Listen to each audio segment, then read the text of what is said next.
Вземете адаптер B.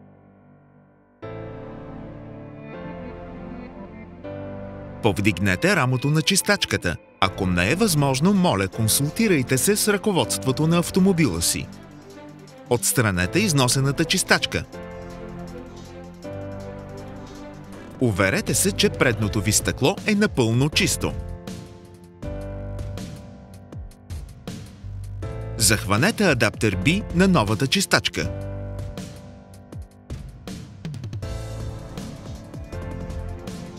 Прикрепете новата чистачка към рамото на чистачката, както е показано.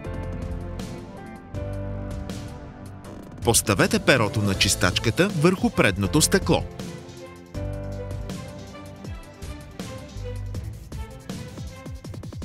Тествайте, за да се уверите, че новата чистачка работи правилно. Валео препоръчва да сменяте чистачките веднъж годишно. Когато е възможно, рециклирайте, като поставите опаковката в подходящия контейнер.